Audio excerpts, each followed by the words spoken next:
And there are three trends that I would like to touch upon. Trend number one pertains to India.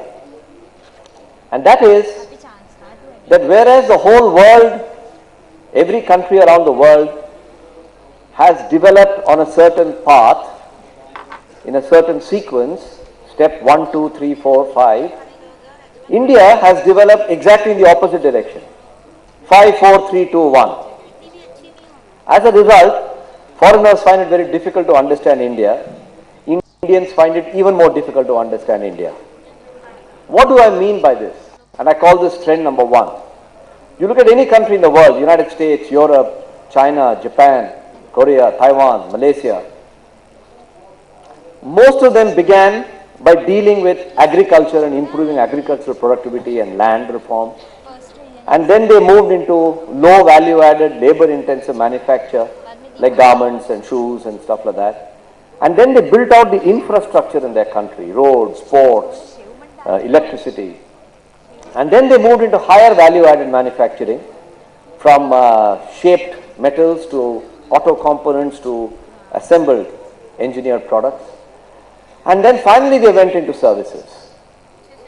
You look at that pattern anywhere in the world, including China. What is happening in India is exactly the opposite.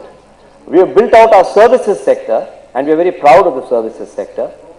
And then we seem to be going backwards and saying the time for manufacturing has now arrived in India. And then we are now talking about infrastructure. And if you read the morning's newspaper today, they are talking about. It's indeed a pleasure to talk about a subject which impacts us all one way or the other. I am personally, as a person, very aggressively competitive. Competition is all about human desire to push the envelope and the spirit of achievement to excel.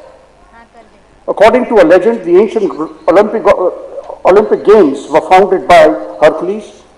The first Olympic Games, which we still have written records, was in 700 BC, which actually celebrated the spirit of competition and human achievement.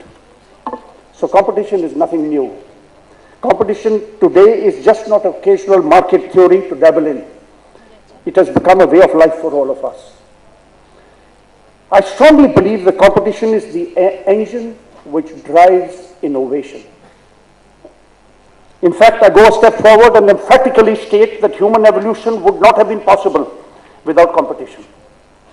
Ladies and gentlemen, according to modern... I had come with the biggest trend that we have as a country is our intellectual prowess. It is this intellectual prowess that has seen us move after 1991 to where we are today, where the world is beginning to recognize India. It started with the revolution in the services industry, the IT sector, the services sector. It's now moving to the manufacturing sector, in pharmaceuticals, in the automotive industry, and very soon it's going to move even in the agro sector. And as long as we as a nation learn to do two things, one is respect our entrepreneurs and our entrepreneurship and nurture it, whether it's small, big, or whatever it is, nurture it. And second, respect our intellectual capacity and capability. Create space for innovation, create space for creating technology and using this freely to create the next revolution that we are about to see. I have no doubt in my mind that India is on a march. I have no doubt in